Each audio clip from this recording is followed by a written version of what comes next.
ओम नमः शिवाय, जय महाकाल। आप सबको पता है कि नवरात्रि का बहुत ही पावन सा पर्व चल रहा है और माता रानी आप सभी लोगों की सारी इच्छाओं को पूरा करें।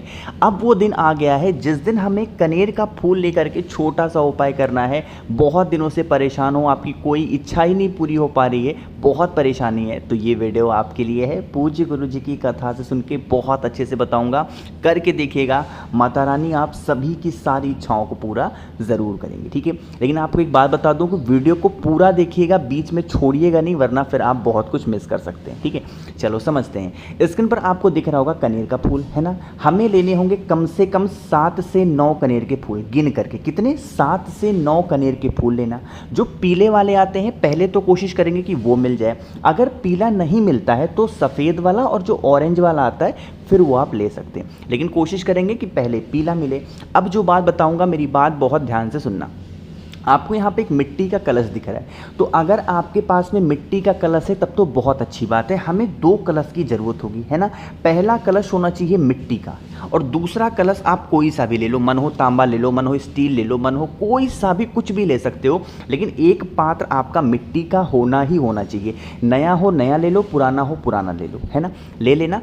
इन दोनों में अपने घर से जल भरना, और जल को भर करके कनेर के फूल को लेके महादेव के शिवलिंग के पास जाएंगे। यहीं पे आपको 2 चीज़ें बताऊंगा।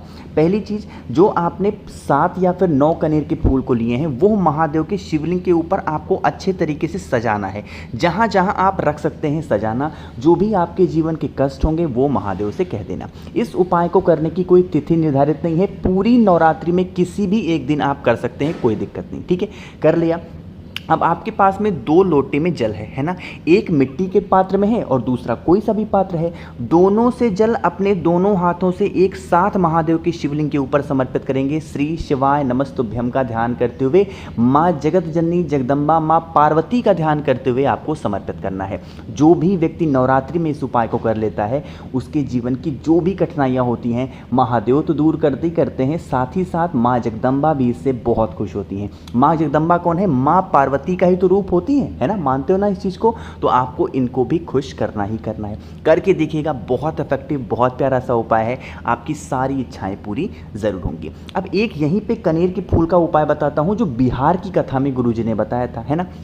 अगर मान लेते हैं कि आपके घर में बहुत क्लेश होता है, बहुत लड़ाइयाँ होती हैं, हमेशा परेशान रहते हो लड़ाई से, तो उस कंडीशन में आपको थोड़ा सा ज़्यादा मात्रा में कनेर का फूल लेना है और उसकी ऐसे माला बनाना। ठीक है, कनेर के फूल की माला बनाओगे, ज़्यादा से ज़्यादा बड़ी माला बनाना। बड़ी क्यों मैं बोल रहा हूँ? क्योंकि हमें ऐसे महादेव के शिवलिंग के पास जाना है जिस शिवलिंग के पास में ऊपर इस तरीके से कलश भी लगा हुआ हो और जिसमें जलाधारी भी बनी हो, है ना। ये दोनों चीज़ शिवलिंग पे होनी चाहिए। अब जो कनेर की माला आपने बनाई है वो आपको चढ़ाना कहाँ पे है? गलतियां लोग यही करते हैं, लोग छोटा सा बनाते हैं और यहीं से चढ़ा देते हैं ऐसे, जो कि गलत तरीका है ना। गुरुजी ने साफ साफ बोला था कि आपको जो कनेर की माला पहनानी है वो मटके से लेकर के जाना है, पूरे मटके से होता हुआ महादेव के शिवलिंग से होता हुआ और यहाँ पे जलाधारी तक लटकना चाहिए। इतना बड़ा कनेर की माला आपको बनानी होगी। इससे जो भी व्यक्ति कर लेता है उनके घर में कभी भी लड़ाई झगड़े नहीं होते। अगर खासकर हस्बैंड और वाइफ यानी कि पति और पत्नी में बहुत क्लेश होता है तो वो भी धीरे धीरे करके ख़त्म ज़रूर होता है। तो नवरात्रि का पावन दिन है, करिएगा इस उपाय को, आप लोगों की जो भी इच्छाएँ होंगी पूरी होंगी, आपका पूरा परिवार हमेशा खुश रहेगा। ठीक है, समझ में आई बात? चलो, तो यहाँ पर हम लोगों ने एक उपाय की तो बात कर ली है। आगे बढ़ लेते हैं इसी वीडियो में हम लोग अपने दूसरे उपाय की, जो हम लोग को पता होगा कि ये जो फूल आपको स्क्रीन पर दिख रहा है, माता रानी को ये फूल बहुत प्रिय है, पता है ना आप सभी को। तो आपको क्या करना है, यहाँ पर जो फूल दिख रहा है ना, हमारे साइड में तो इस फूल को गुड़हल बोलते हैं, आपके साइड क्या बोलते हैं नीचे कॉमेंट सेक्शन में बताइएगा। ठीक है, आपको कितने फूल लेने होंगे? मिनिमम 11 फूल। इस तरीके से जो गुड़हल का फूल है कम से कम 11 फूल लेना है ना, और इन 11 की 11 फूलों की इस तरीके से माला आपको बनानी है ना। कैसे क्या करोगे? माला बनाना 11 फूल से कम नहीं होनी चाहिए, ज़्यादा जितना भी लेना चाहो ज़्यादा ले सकते हो, लेकिन 11 से कम ना हो। ठीक है, बना लिया। बनाने के बाद उस माला को आपके घर के आसपास कोई भी देवी माता का मंदिर हो, इस उपाय को आप अपने घर पे नहीं कर सकते, ठीक है, बात आई क्या समझ में। तो आपको किसी भी देवी माता के मंदिर में जाना है और माता के गले में आपको वह माला, गुड़हल के फूल की माला, जो भी व्यक्ति पूरे नवरात्रि में किसी भी एक दिन समर्पित कर देता है, पहना देता है, माता रानी उससे बहुत ज़्यादा खुश होती हैं। देखो जैसे बेलपत्र मैंने आपको बताया ना कि बेलपत्र महादेव को बहुत प्रिय है, उसी प्रकार से ये जो गुड़हल का फूल होता है ना, ये माता को बहुत प्रिय होता है। तो आपको पूरी नवरात्रि में किसी भी एक दिन 11 से ऊपर फूलों की माला बनानी है और माता को समर्पित करना है ना। कोई सी भी माता हो, कोई दिक्कत नहीं है। बात आई क्या समझ में। चलो तो 2 तो हो गए हैं।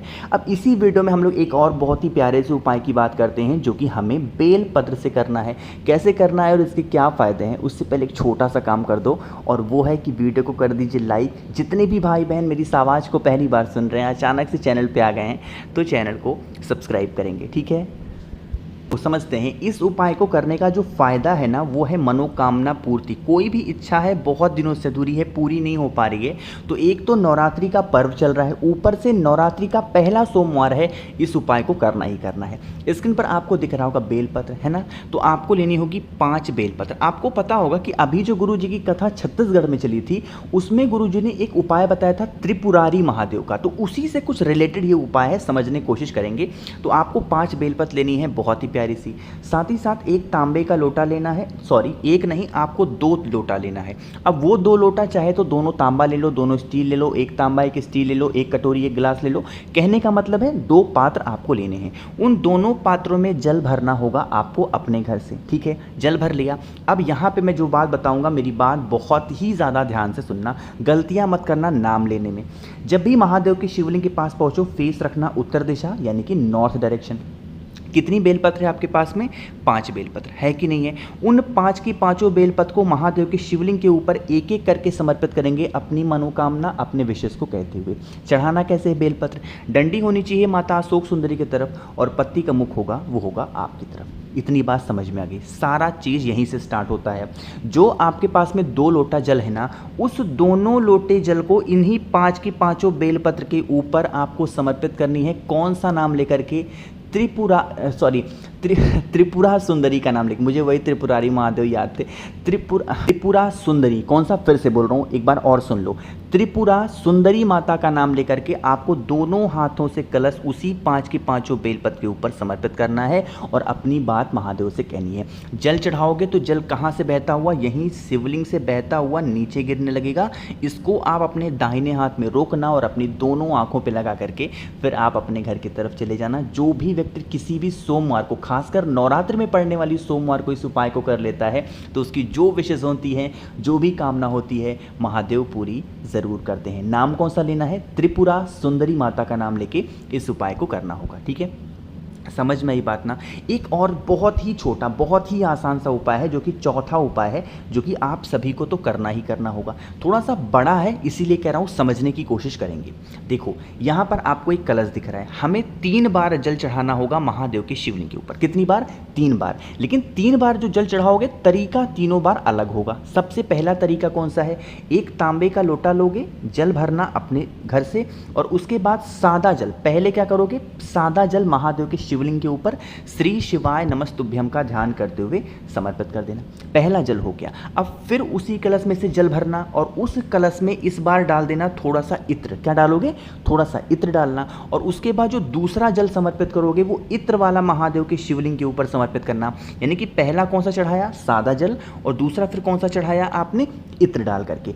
इत्र डालने के बाद आपको फिर उस कलश में से जल भरना है और उस जल में फिर आपको एक बेलपत्र डालनी है, बहुत प्यारी सी, बहुत सुंदर सी। और जो तीसरा जल समर्पित करोगे, वो बेलपत्र के साथ महादेव के शिवलिंग के ऊपर समर्पित करना, श्री शिवाय नमस्तुभ्यम का ध्यान करते हुए। 3 तरीके का जल जो भी व्यक्ति चढ़ा देता है नवरात्रि में किसी भी दिन, उसकी इच्छा महादेव बहुत जल्दी पूरी करते हैं। पहला कौन सा बताया, पहला आपको सादा चढ़ाना है। दूसरा कौन सा बताया, आपको इत्र वाला चढ़ाना है। तीसरा कौन सा बताया, आपको बेलपत्र चढ़ाना है, ठीक है। मन हो तो घर से जल लेकर के जाना, मन हो तो मंदिर का जल ले सकते हो, कोई दिक्कत नहीं है। बट ये 3 तरीके का जल आप सभी को ज़रूर समर्पित करना चाहिए, अगर महादेव से आपको अपनी इच्छा बहुत जल्दी पूरी करानी है। करके देखिएगा, बहुत इफेक्टिव, बहुत ही प्यारा सा उपाय था। तो भाई कोशिश तो की मैंने आप सभी को बहुत ही अच्छे से समझाने की। तो वीडियो पसंद आई हो तो लाइक करिएगा। कुछ पूछना हो नहीं समझ में नीचे कमेंट सेक्शन में पूछें। मुझसे बातें करनी है तो आप हमें इंस्टाग्राम या फिर फेसबुक पे फॉलो कर सकते हैं द नेचुरल प्लैनेट 108 सर्च करके। और जितने भी भाई बहन मेरी इस आवाज़ को पहली बार सुन रहे हैं तो चैनल को सब्सक्राइब करिएगा। ओम नमः शिवाय, जय महाकाल।